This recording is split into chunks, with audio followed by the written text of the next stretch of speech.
Bem-vindos ao canal do Trouxa. Esse é o segundo vídeo desse canal que eu vou falar sobre livre-arbítrio, só que agora eu vou colocar o determinismo no assunto. Meu nome é Michael Fell, seja muito bem-vindo ao canal do Trouxa e vamos lá. Dentro dos meus estudos de filosofia, já tinha algum tempo que eu pensava nesse assunto, o quão livre a gente é ou a gente não é livre, né? E aí, antes eu considerava o cenário em que um Deus criou a gente, né? Ou que deuses tenham criado a gente. E aí, se você considerar o conceito de onipotência e de saber tudo, já traz alguns problemas, né, para essa questão de livre-arbítrio. Então, se alguém sabe de tudo que aconteceu, acontece e irá acontecer, então não tem como eu não fazer aquilo que essa pessoa sabe. Então, não quer dizer que essa pessoa está influenciando as minhas escolhas e as minhas ações. Então, se você for um deísta e acredita num Deus que sabe tudo, você obviamente acredita que não tem como você fazer algo que aquele Deus não saiba. Né? Não quer dizer que aquele Deus está te obrigando a fazer aquilo. Simplesmente ele sabe o resultado. É como se você já tivesse assistido o filme. Não quer dizer que você forçou o filme a ser da maneira que é. Você simplesmente tem o conhecimento daquilo. Então, ó, eu vou considerar uma análise neossimplista. Então, o neossimplismo é a linha de pensamento filosófico que eu estou desenvolvendo, que é basicamente você usar ontologia, o estudo do ser, da essência de algo, do que consiste algo, e epistemologia, que é o estudo do conhecimento. Então, a gente vai usar o a priori e o a posteriori para entender um fenômeno, né, para entender algo. Então, no caso do livre-arbítrio, a gente vai precisar definir o que é. Então, a definição incorreta é assim, ser livre, simplesmente, né? Na verdade, esse ser livre, ele traz alguns problemas, porque se a gente tiver o conceito de liberdade absoluta, ela vai ser contraditória. Então, isso pode ir desde você fazer um normativo, quando você estiver discutindo viver em sociedade. Então, se eu for livre para fazer tudo, ou seja, zero restrições, eu sou livre para tirar a liberdade do próximo, então ele não é livre, então já ficou um negócio conflituoso. Agora, vamos começar do básico, gente, ó, porque a gente fazer uma análise honesta sobre esse conceito acaba tirando a gente da zona de conforto. A nossa própria existência, ela é condicionada a algumas limitações. Então, você não é livre para fazer algo ilógico. Então, a gente tem um universo dos possíveis. Existem coisas que são impossíveis porque elas não fazem sentido, elas são antagônicas. Por exemplo, eu não posso existir e não existir ao mesmo tempo. Você pode fazer um malabarismo linguístico, semântico. Ah, mas você pode existir para fulano e não existir para fulano. Aí você está pegando âmbitos diferentes, você está sendo um relativista. Estou falando assim, de fato, você não pode existir e não existir. Você não pode estar certo e errado ao mesmo tempo. Então, tem um certo dualismo metodológico aí que elimina várias coisas, né? A gente tem o princípio da identidade, por exemplo. Uma coisa não pode ser qualquer outra coisa senão ela mesma.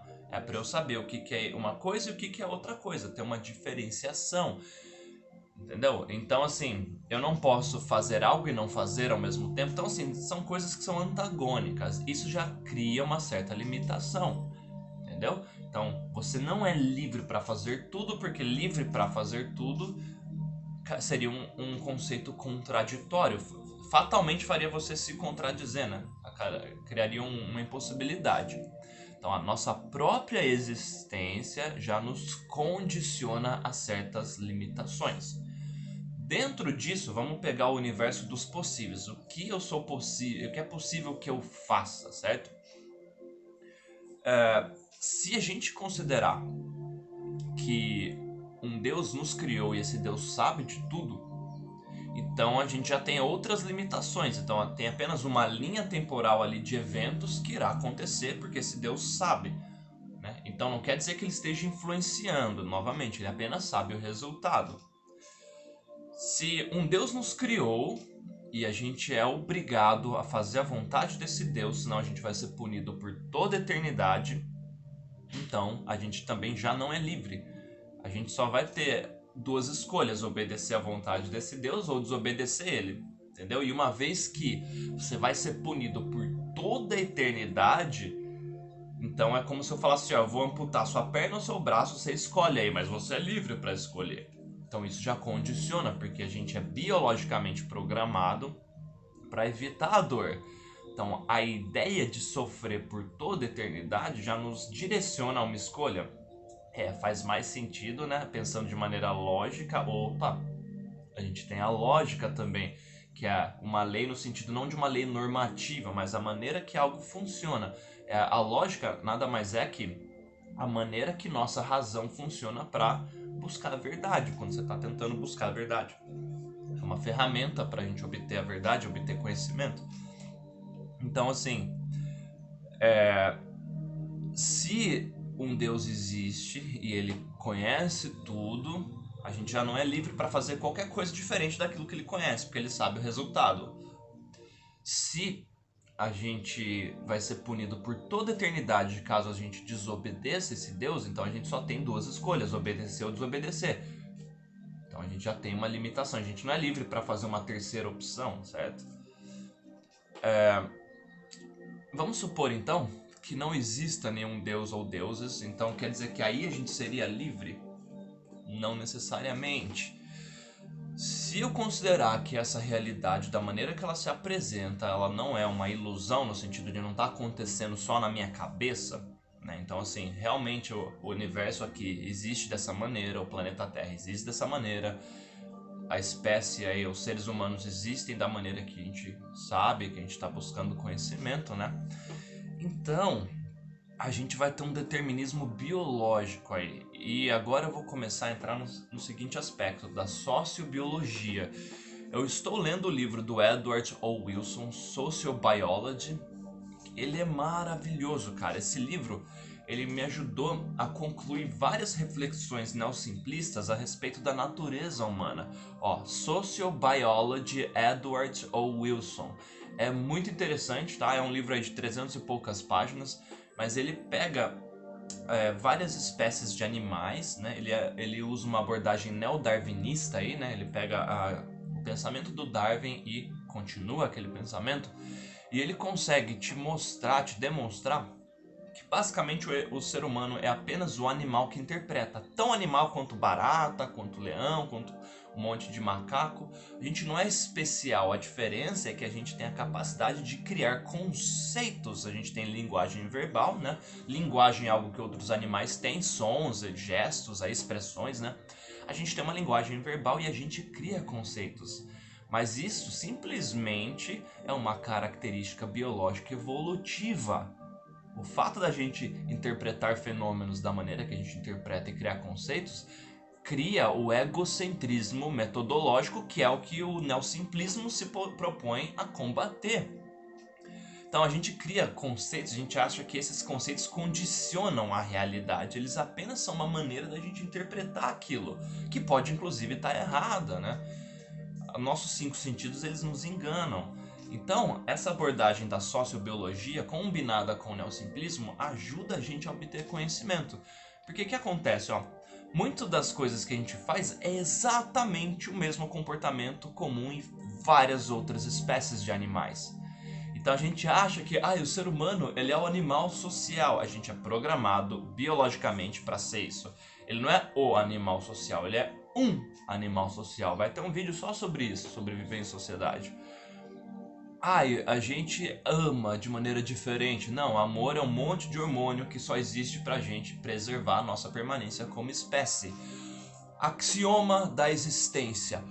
Ou axioma da vida. Todo organismo vivo é biologicamente programado para continuar existindo, para continuar os seus genes. Pra natureza, nosso corpo aqui é um veículo para que os genes continuem aí.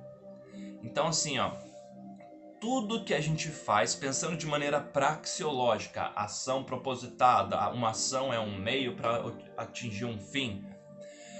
Toda ação é movida por um desconforto. O que é o desconforto? Neossimplismo, hormônios depositados na nossa corrente sanguínea, que significa que existem para que a gente se mova. É um desconforto para que a gente haja, para que a gente transforme nossa realidade de menos satisfatória para mais satisfatória.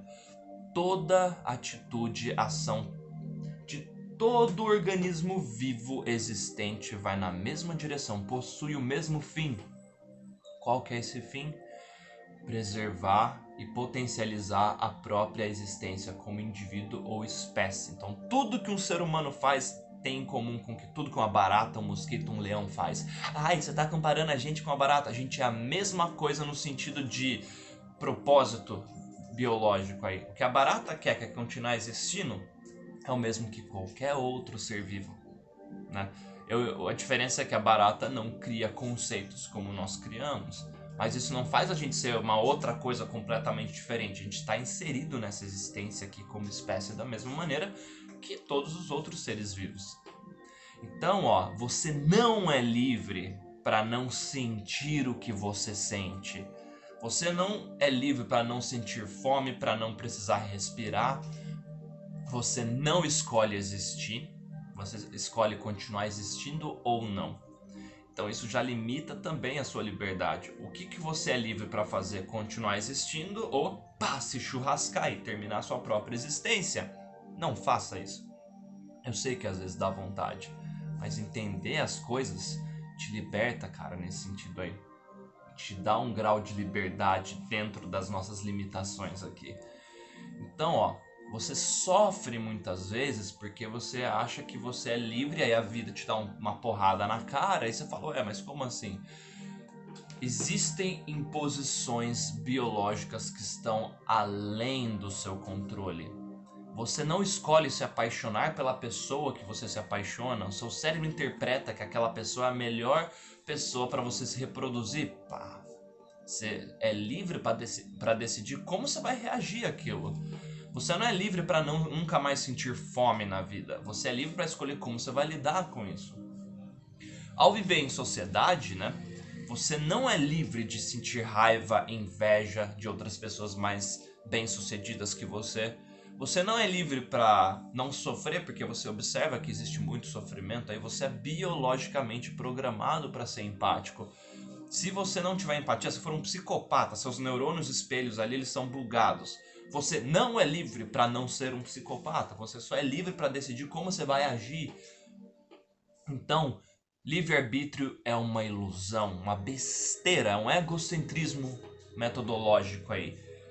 Você é limitado em diversos aspectos. A sua liberdade é em como você reage a essas imposições existenciais, biológicas e até lógicas, né? Como eu falei aqui, ó, você pode considerar cenário deísta, um cenário ateísta, um cenário agnóstico, que é o que eu considero, eu não sei muita coisa, né? Entendeu? Então, assim, nós estamos condicionados a um determinismo biológico. Eu simplesmente estou descrevendo um fenômeno. Não estou justificando, olha lá, matou o outro ali, tá certo, coitadinho, ele é obrigado a ser assim. Não, eu estou descrevendo um fenômeno. Ao viver em sociedade, você vai ter que considerar o cenário ético ou antiético. Já tem vídeo disso na playlist Política e Filosofia. Então, meu amigo, aceite a sua escravidão existencial, a sua escravidão biológica e questione tudo para que as suas escolhas vá na direção aí do seu fim, que você é obrigado, né, a seguir, que é potencializar a sua existência enquanto ser vivo, permanecer aqui o máximo possível. Já que você não escolheu terminar sua própria existência, direcione ela da melhor maneira possível no seu fim, que é você obter os melhores recursos escassos, que é você viver uma existência que pareça que o tempo está voando porque você está se desenvolvendo, que você está se divertindo aí, aproveitando. Não se apegue à felicidade. A felicidade é a recompensa que seu cérebro produz quando você atinge um fim. Ela nunca vai ser constante. Já falei disso no vídeo ali, vida, morte, felicidade, tá bom? Muito obrigado por ficar comigo até aqui. Tá? Vou fazer mais vídeos de neosimplismo, tá? Eu estou bem ocupado aí com vários projetos novos, gente, então vai ter algumas novidades aqui no canal.